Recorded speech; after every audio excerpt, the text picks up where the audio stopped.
ओम शांति। आज 12 दिसंबर 2024 के बाबा के अनमोल मधुर महावाक्य सुनेंगे।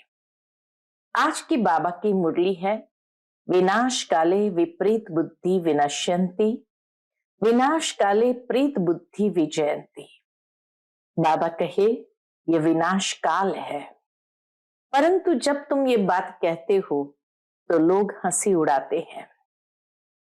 परंतु विनाश काल है, उसका प्रत्यक्ष प्रमाण है कि आज मनुष्य की भगवान से तो विपरीत बुद्धि है ही, लेकिन आपस में भी विपरीत बुद्धि हो गए हैं और इसलिए एक दो से इतना लड़ते झगड़ते रहते हैं, मारते काटते रहते हैं। तभी कहा विनाश काले विपरीत बुद्धि विनश्यन्ति।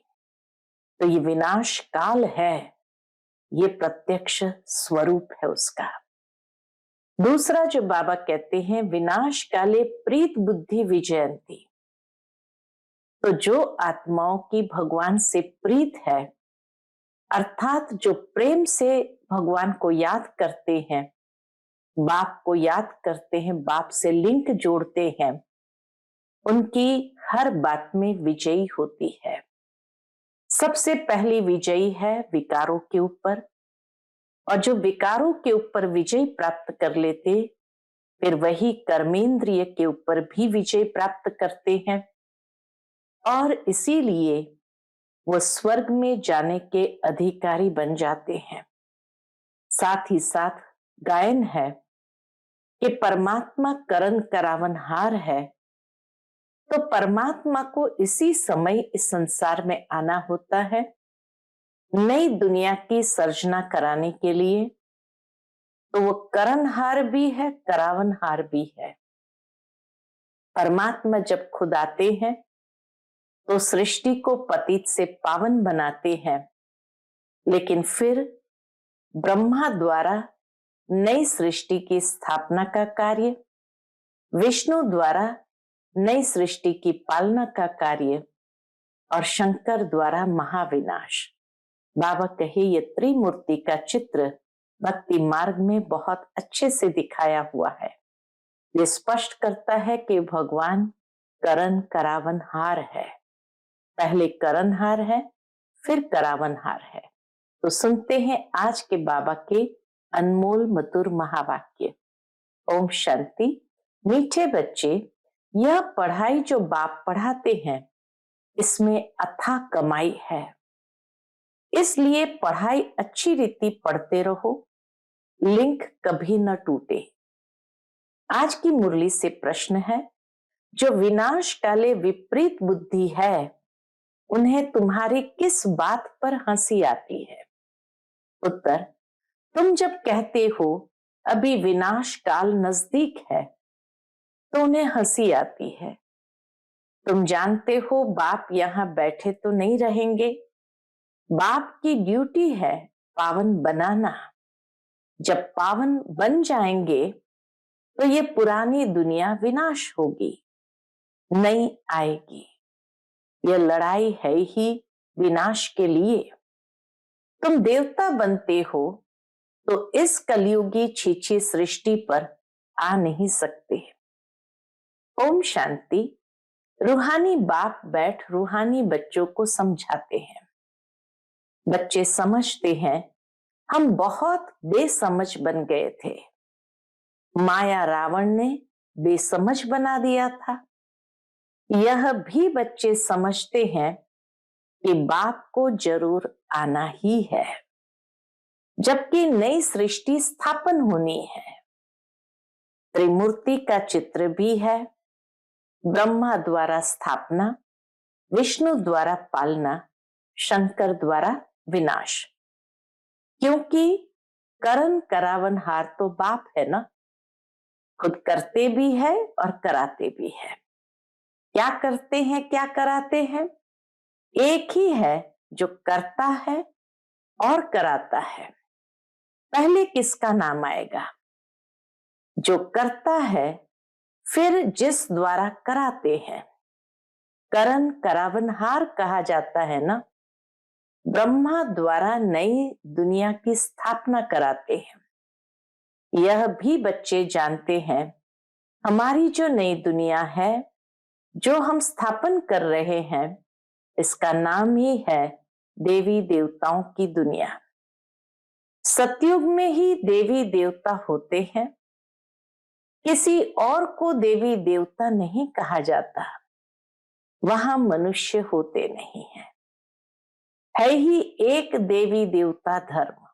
सतयुग में मनुष्य नहीं होते हैं, एक ही देवी देवता धर्म, दूसरा कोई धर्म ही नहीं। अभी तुम बच्चे स्मृति में आए हो कि बरोबर हम देवी देवता थे। निशानियां भी है, इस्लामी, बौद्धी, क्रिश्चियन आदि सबकी अपनी अपनी निशानी है। हमारा जब राज्य था तो और कोई नहीं था, अभी फिर और सभी धर्म है, हमारा देवता धर्म है नहीं। गीता में अक्षर बड़े अच्छे अच्छे हैं, परंतु कोई समझ नहीं सकते। बाप कहते हैं गीता का अक्षर है विनाश काले विपरीत बुद्धि और विनाश काले प्रीत बुद्धि। विनाश तो इस समय ही होना है, बाप आते भी है संगम युग पर, जबकि चेंज होती है।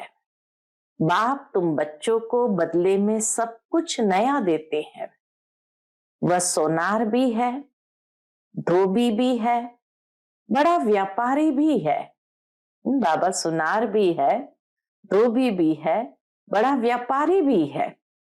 विरला ही कोई बाप से व्यापार करे। इस व्यापार में तो अथाह फायदा है। पढ़ाई में फायदा बहुत होता है। ये पढ़ाई है तो पढ़ाई में तो बहुत फायदा होता है। महिमा भी की जाती है कि पढ़ाई कमाई है, वह भी जन्म जन्मांतर के लिए कमाई।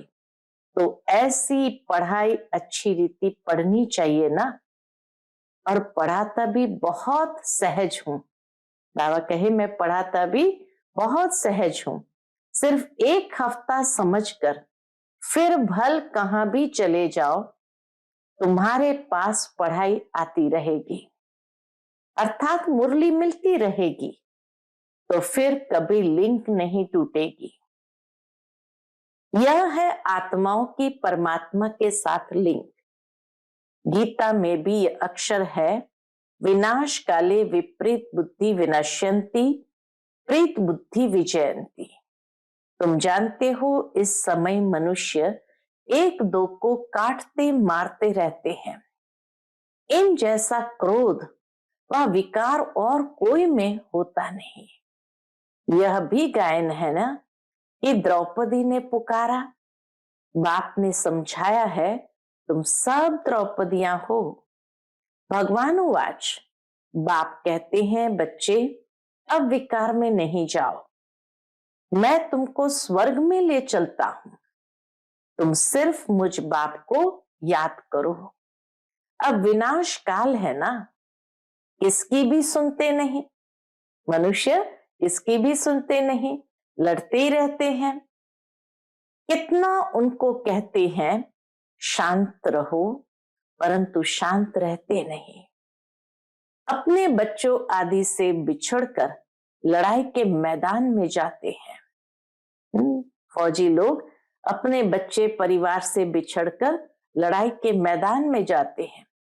कितने मनुष्य मरते ही रहते हैं। मनुष्य की कोई वैल्यू नहीं। अगर वैल्यू है, महिमा है, तो इन देवी देवताओं की। अभी तुम यह बनने का पुरुषार्थ कर रहे हो। तुम्हारी महिमा वास्तव में इन देवताओं से भी जास्ती है। तुमको अभी बाप पढ़ा रहे हैं, इतनी उच्च पढ़ाई है। पढ़ने वाले बहुत जन्म के अंत में बिल्कुल ही तमो प्रधान है, मैं तो सदैव सतो प्रधान ही हूं। बाप कहते हैं मैं तुम बच्चों का ओबीडियंट सर्वेंट बनकर आया हूं। विचार करो हम कितने चीची बन गए हैं। बाप ही हमको वाह वाह बनाते हैं, बाबा ही आकर हमें वाह वाह बनाते हैं। भगवान बैठ बच्चों को पढ़ाकर कितना उच्च बनाते हैं। बाप खुद कहते हैं, मैं बहुत जन्मों के अंत में तुम सबको तमो प्रधान से सतो प्रधान बनाने आया हूं। अभी तुमको पढ़ा रहा हूं। बाप कहते हैं, मैंने तुमको स्वर्गवासी बनाया, फिर तुम नरकवासी कैसे बने? किसने बनाया? गायन भी है, विनाश काले विपरीत बुद्धि विनश्यंती, प्रीत बुद्धि विजयंती। तो जितना जितना प्रीत बुद्धि रहेंगे, अर्थात बहुत याद करेंगे, उतना तुम्हारा ही फायदा है। लड़ाई का मैदान है ना, ये कोई भी नहीं जानते कि गीता में कौन सी युद्ध बताई है। उन्होंने फिर कौरव और पांडव की युद्ध दिखाई है। कौरव संप्रदाय पांडव संप्रदाय भी है, परंतु युद्ध तो कोई है नहीं। इस समय युद्ध तो कोई है नहीं। पांडव उनको कहा जाता है जो बाप को जानते हैं, बाप से प्रीत बुद्धि है। कौरव उनको कहा जाता है जो बाप से विपरीत बुद्धि है। अक्षर तो बहुत अच्छे अच्छे समझने लायक है। अभी है संगम युग। तुम बच्चे जानते हो, नई दुनिया की स्थापना हो रही है। बुद्धि से काम लेना है। अभी दुनिया कितनी बड़ी है, सतयुग में कितने थोड़े मनुष्य होंगे। छोटा झाड़ होगा ना, वह झाड़ फिर बड़ा होता है। मनुष्य सृष्टि रूपी उल्टा झाड़ कैसे है, यह भी कोई समझते नहीं है। इनको कल्प वृक्ष कहा जाता है। वृक्ष का नॉलेज भी चाहिए ना, और वृक्षों का नॉलेज तो बहुत बहुत इजी है दुनिया में, और वृक्षों का नॉलेज तो बहुत बहुत इजी है, झट बता देंगे। इस वृक्ष का नॉलेज भी ऐसा इजी है, परंतु यह है ह्यूमन वृक्ष। मनुष्य को अपने वृक्ष का पता ही नहीं पड़ता है। कहते भी है गॉड इज क्रिएटर, तो जरूर चैतन्य है ना। बाप सत्य है, चैतन्य है, ज्ञान का सागर है। उनमें कौन सा ज्ञान है? बाबा कहे, बाबा में कौन सा ज्ञान है, यह भी कोई नहीं समझते। बाप ही बीज रूप चैतन्य है, उनसे ही सारी रचना होती है।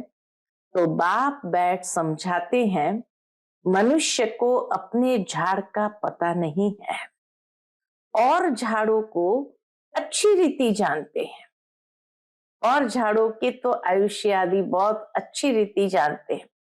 झाड़ का बीज अगर चैतन्य होता तो बतलाता ना, परंतु वह है जड़। तो अब तुम बच्चे ही रचता और रचना के राज को जानते हो। यह सत है, चैतन्य है, ज्ञान का सागर है। चैतन्य में तो बातचीत कर सकते हैं ना, चैतन्य है तो बातचीत कर सकते हैं ना। मनुष्य का तन सबसे ऊंच अमूल्य गाया जाता है।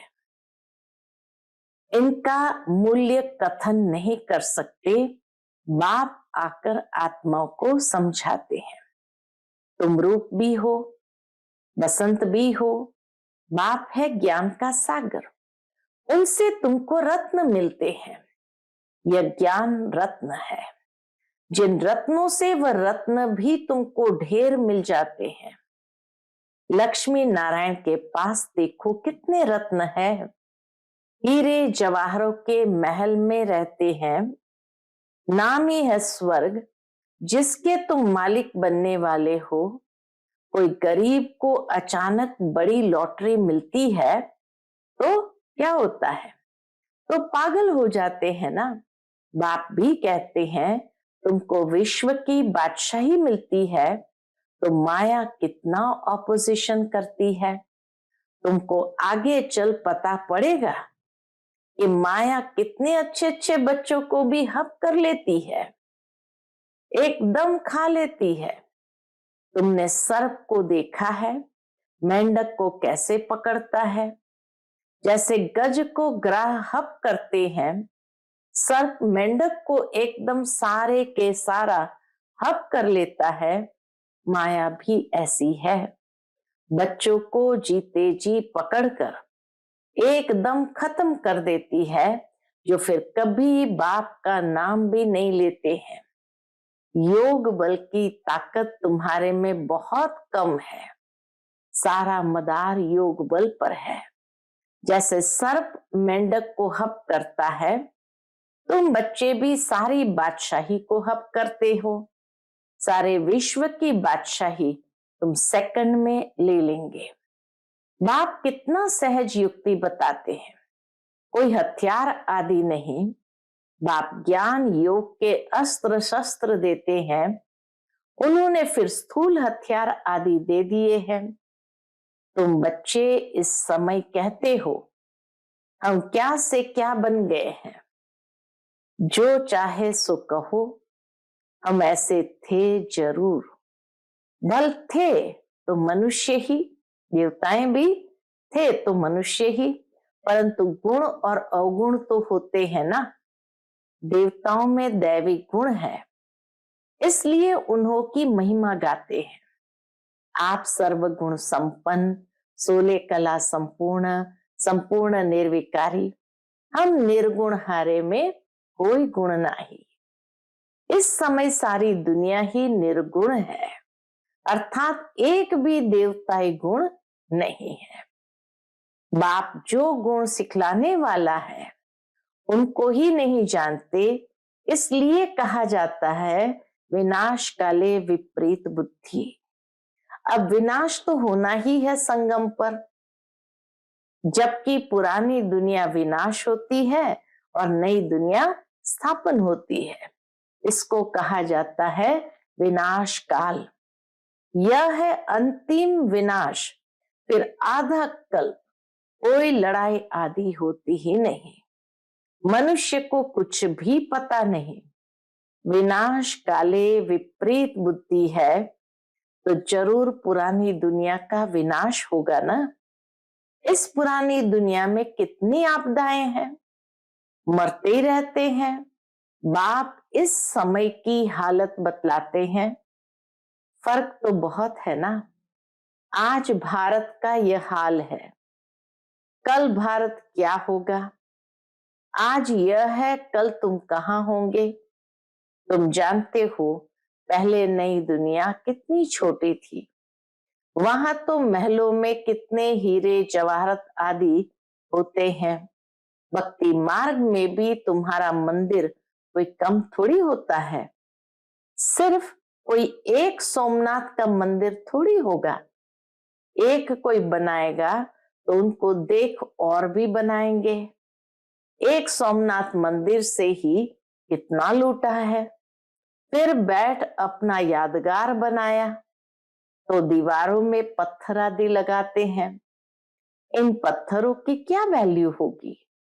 इतने छोटे से हीरे का भी कितना दाम है। बाबा जौहरी था, एक रत्ती का हीरा होता था 90 रुपया रत्ती। 90 रुपया रत्ती। अभी तो उसकी कीमत हजारों रुपया है, मिलते भी नहीं। बहुत वैल्यू बढ़ गई है। इस समय विलायत आदि तरफ धन बहुत है, परंतु सतयुग के आगे ये कुछ भी नहीं है। अब बाप कहते विनाश काले विपरीत बुद्धि है, तुम कहते हो विनाश समीप है, तो मनुष्य हंसते हैं। बाप कहते हैं मैं कितना समय बैठा रहूंगा, मुझे कोई यहाँ मजा आता है क्या। मैं तो न सुखी न दुखी होता हूं। मेरे ऊपर ड्यूटी है किस चीज की, पावन बनाने की। तुम यह थे, अब यह बने हो, फिर तुमको ऐसा ऊंच बनाता हूं। तुम जानते हो हम फिर वह बनने वाले हैं। फिर से लक्ष्मी नारायण बनने वाले हैं। अब तुमको ये समझ आई है, हम इस दैवी घराने के भांति थे, राजाई थी, फिर ऐसे अपनी राजाई गंवाई, फिर और आने लगे। अब ये चक्र पूरा होता है। अभी तुम समझते हो लाखों वर्ष की तो बात ही नहीं है, ये लड़ाई है ही विनाश की। उस तरफ तो बहुत आराम से मरेंगे। सतयुग में तो बाबा कहे बहुत आराम से मरेंगे, कोई तकलीफ नहीं होगी, हॉस्पिटल आदि भी नहीं होंगे, कौन बेड सेवा करेंगे और रोएंगे। वहां तो ये रस्म ही नहीं, उन्हों की मौत सहज होती है। यहाँ तो दुखी होकर मरते हैं, क्योंकि तुमने सुख बहुत उठाया है तो दुख भी तुमको देखना है। खून की नदियां यहाँ ही बहेगी। वह समझते हैं ये लड़ाई फिर शांत हो जाएगी, परंतु शांत तो होनी नहीं है। निरुआ मौत मलो का शिकार। तुम देवता बनते हो, फिर कलयुगी छीछी सृष्टि पर तो तुम आ नहीं सकते। गीता में भी है, क्या है? भगवान वाच, विनाश भी देखो, स्थापना भी देखो। साक्षात्कार हुआ ना, ये साक्षात्कार सब अंत में होंगे। फलाने फलाने यह बनते हैं, फिर उस समय रोएंगे, बहुत पछताएंगे, सजा खाएंगे, नसीब कूटेंगे, नसीब भी कूटेंगे, लेकिन कर क्या सकेंगे। यह तो 21 जन्मों की लॉटरी है।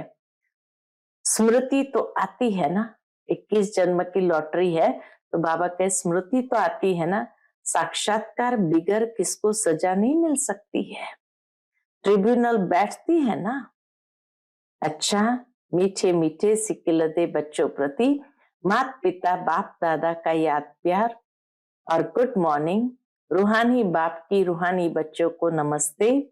हम सभी रूहानी बच्चों की रूहानी माता पिता बाप दादा को याद प्यार, गुड मॉर्निंग और नमस्ते नमस्ते। शुक्रिया बाबा, शुक्रिया।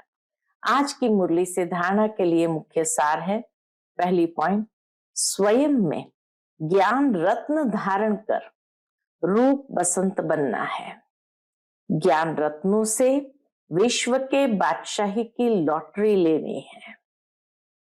दूसरी पॉइंट, इस विनाश काल में बाप से प्रीत रख एक की ही याद में रहना है।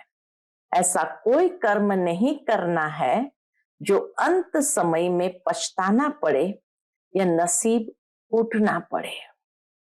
आज का बाप दादा का मधुर वरदान हम बच्चों के प्रति है, सदा स्नेही बन, उड़ती कला का वरदान प्राप्त करने वाले, निश्चित विजयी निश्चिंत भव।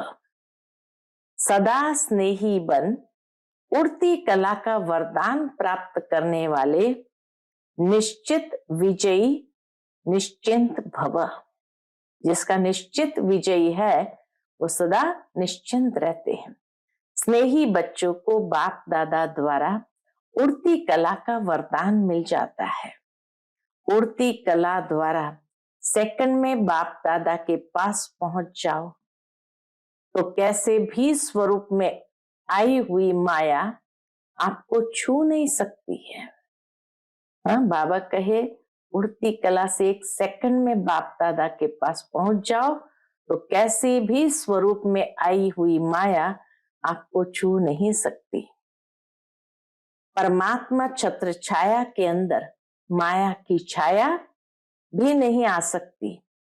स्नेह मेहनत को मनोरंजन में परिवर्तन कर देता है। स्नेह हर कर्म में निश्चित विजयी स्थिति का अनुभव कराता है। स्नेही बच्चे हर समय निश्चिंत रहते हैं। आज का स्लोगन है, नथिंग न्यू की स्मृति से सदा अचल रहो तो खुशी में नाचते रहेंगे। नथिंग न्यू की स्मृति से सदा अचल रहो तो खुशी में नाचते रहेंगे। शाह ओम शांति।